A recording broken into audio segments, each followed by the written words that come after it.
Bismillahirrahmanirrahim. Assalamualaikum warahmatullahi wabarakatuh.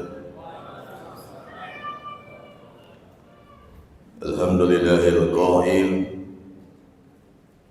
A'udzu billahi minasy syaithanir rajim. Bismillahirrahmanirrahim.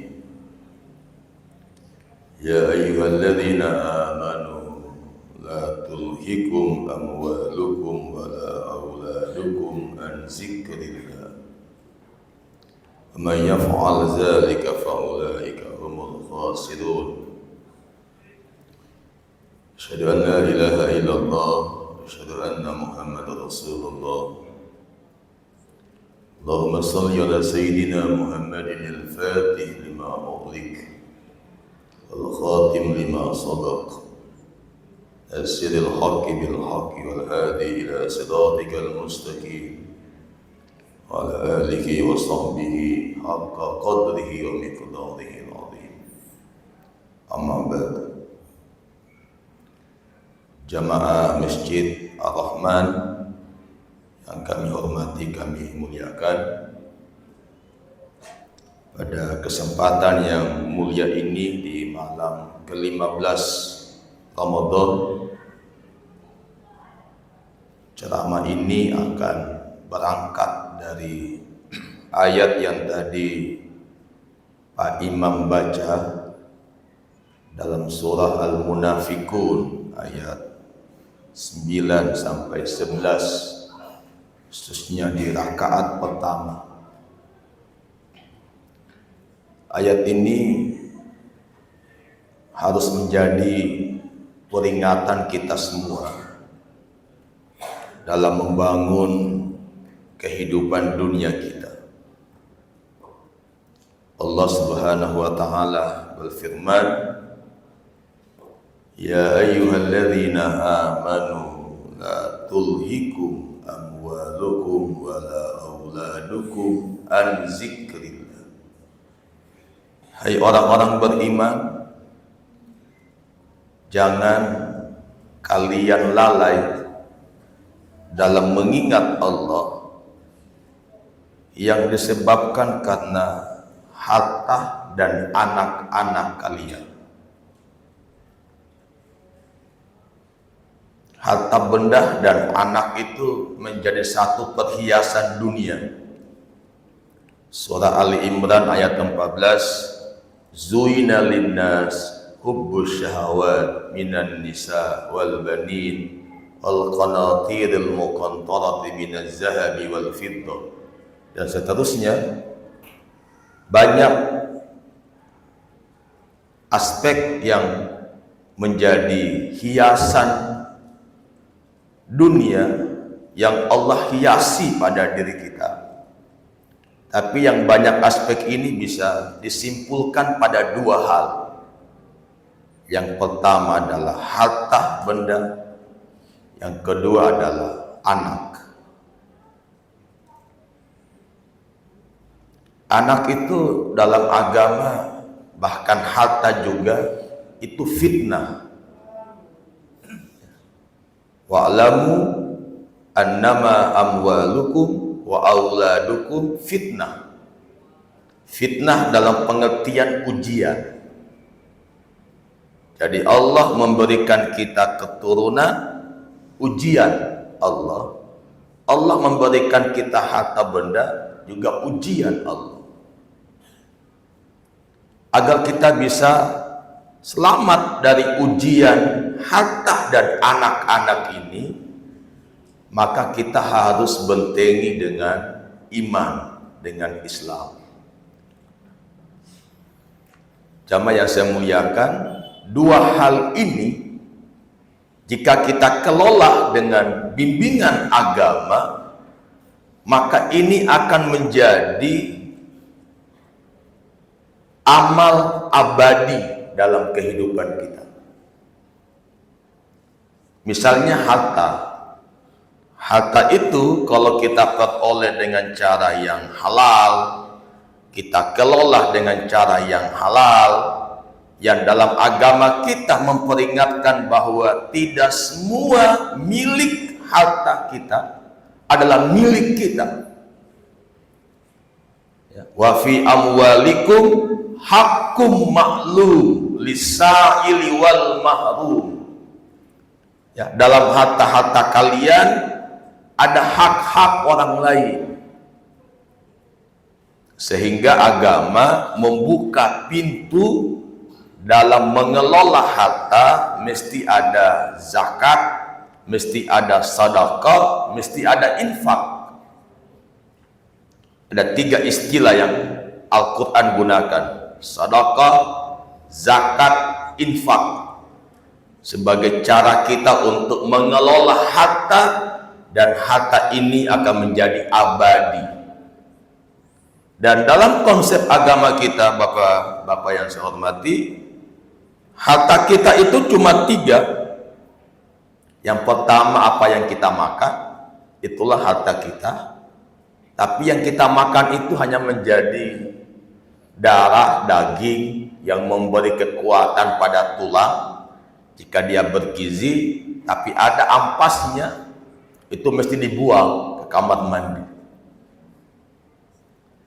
Yang kedua, apa yang kita pakai, ini harta kita, tapi ini usang. Ya, nanti kita akan menjelang Lebaran akan pasti membeli baju baru, karena pakaian Lebaran tahun lalu sudah usang. Nah, yang ketiga, yang paling hakiki adalah harta yang kita belanjakan di jalan Allah, yang kita zakatkan, yang kita sedekahkan, yang kita infakkan. Itulah harta yang hakiki yang kita miliki. Yang kedua, anak. Anak ini menjadi harta abadi. Ya. Jika kita bisa mendidik dengan baik, kita bisa melahirkan anak yang soleh.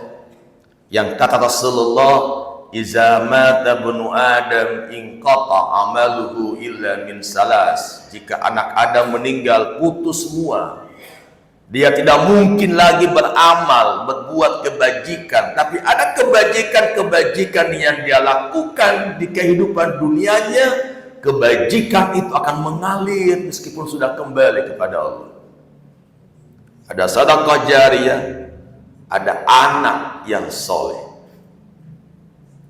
Jadi ketika Al-Quran menyampaikan pada kita bahwa la tulhikum amwalukum wala auladukum an zikrillah, jangan kita lalai dalam mengingat Allah karena harta, karena anak-anak kita. Itu Allah ingatkan kita bahwa kelola hartamu dengan baik, didik anakmu dengan baik.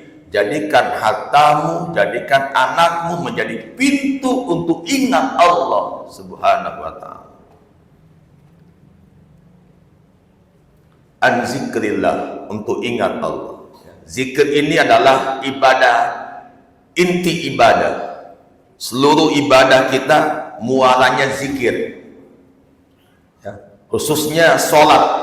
Salat ini ibadah yang paling inti dalam agama, tiang agama, dan pesannya zikir. Aqimis sholata li zikri, dirikan salat untuk mengingatku, kata Allah.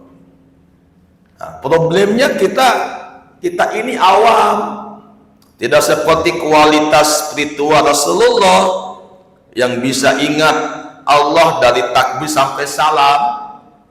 Tidak seperti seorang sahabat yang dicabut panahnya ketika dia sholat, dan ketika dicabut tidak sakit karena dia betul fokus ingat Allah.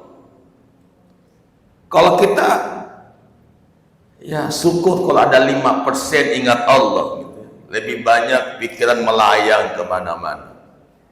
Ya.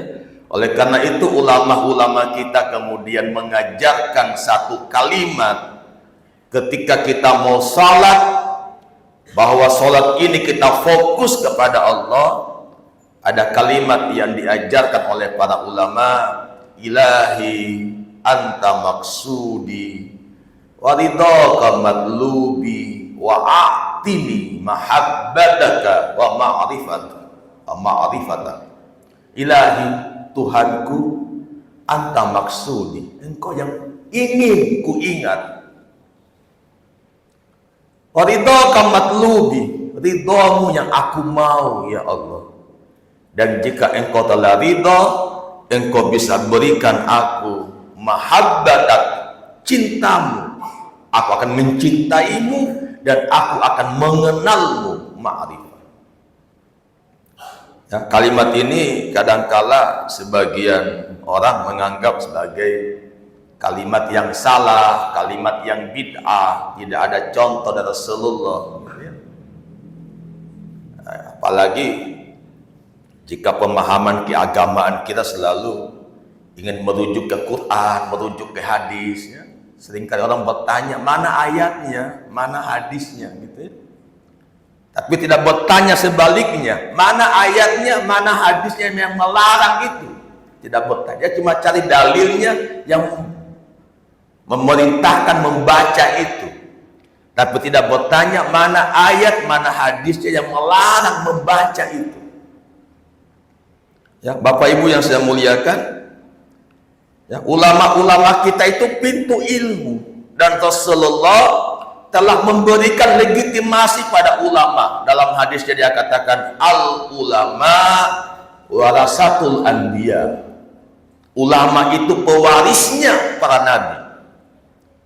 Jika kita tidak lagi mampu ketemu dengan Rasulullah, ketemu dengan para nabi, dengan Rasulullah khususnya, untuk menanyakan hukum-hukum agama, maka Al-Quran memberikan petunjuk pada kita. Fas'alu ahla zikri in kuntum la ta'lamun. Tanyalah ahli zikir. Siapa itu? Ulama. Tanya ulama. Jika ada slogan kembali ke Quran, kembali ke hadis, yang bisa kembali ke Quran, yang bisa kembali ke hadis, ulama. Ulama yang punya ilmu alat. Dia kuasai bahasa Arab dengan berbagai macam cabangnya. Dia kuasai ilmu Quran, dia kuasai ilmu hadis, dia kuasai ilmu usul fikih. Banyak ilmu untuk bisa kembali ke Quran, ke hadis. Kita yang awam, tidak mungkin kita kembali ke Quran, ke hadis. Maka kita cukup mendengar dan mengikuti apa pandangan para ulama. Ya, kita menghadapi problem dalam konteks ini hari ini. Ya, kita kadangkala kurang adab, kurang etis pada ulama. Ya, seringkali menganggap paling benar. Ya. Bapak Ibu yang saya muliakan, wa may yaf'al zalik faulaika humul khasirun. Jika kita lalai dalam mengingat Allah karena harta kita, karena anak-anak kita, kata Allah, humul khasirun, kitalah orang-orang yang rugi. Terakhir, ini ayat tentang harta. Begitu pentingnya harta, kita sedekahkan, kita infakkan. Allah katakan, wa anfiku mimma razaqnakum min qabli ayyatiya ahadakumul maut. Segera nafkahkan, sedekahkan, zakatkan hartamu sebelum kematian menjemputmu. Ya, bahkan ayat ini dikatakan, fayaqula rabbi laula akhartani ila ajalin qarib. Sekiranya ajal itu bisa ditunda, mungkin diberikan waktu 5 menit, ditunda kematiannya, apa yang dia mau lakukan? Kata Allah, fa'asaddaka, saya akan bersedekah. Ya, Tuhan tidak katakan kalau ditunda kematiannya maka saya mau salat 1000 rakaat, saya mau naik haji 10 kali, saya mau umrah 10 kali. Bukan itu. Yang Allah katakan, fa'asaddaka, saya akan bersedekah. Karena sedekah inilah tadi saya katakan abadi, yang akan senantiasa mengalir meskipun kita sudah kembali kepada Allah Subhanahu wa taala. Oleh karena itu, Suatu ketika seorang sahabat datang ke Nabi, "Ya Rasulullah, ibuku meninggal ya Rasul. Dan ibuku tidak ada wasiatnya yang dia sampaikan kepadaku. Wahai Rasul, jika aku ingin bersedekah untuk nama ibuku, apakah sampai pahala sedekah untuk ibuku?" Kata Nabi, sedekahmu untuk ibumu sampai pada ibumu. Ya, sahabat ini tidak bilang, "Ya Rasul, kalau saya puasa 30 hari untuk ibuku, sampai enggak puasaku itu? Kalau saya baca Quran, sampaikah bacaan Quranku itu?" Sahabat hanya bilang, "Kalau saya sedekah dari hartaku, tapi saya sedekah atas nama ibuku, apakah sampai sedekah itu?" Kata Rasulullah, sedekahmu untuk ibumu sampai kepada ibumu. Jamaah yang saya muliakan, Ramadan kesempatan bagi kita untuk mengeluarkan harta kita. Allah melipat gandakan pahala di bulan yang suci ini. Tadi Pak Imam sampaikan 3 hari yang lalu kita kehilangan seorang jamaah. Coba lihat apa yang dia bawa. Adakah kekayaan yang dia bawa kembali kepada Allah? Adakah mobil mewahnya yang ikut ke liang lahatnya? Adakah anak-anaknya yang ikut ke liang lahatnya? Tidak ada. Dia kembali kepada Allah seperti dia pertama kali ke dunia dalam kesendirian. Tapi karena dia ahli masjid, jamaah masjid ini, subhanallah, begitu mulianya orang ini, makanya Pak Imam doakan almarhum. Almarhum ya Pak Imam? Almarhum. Laki-laki, almarhum, subhanallah.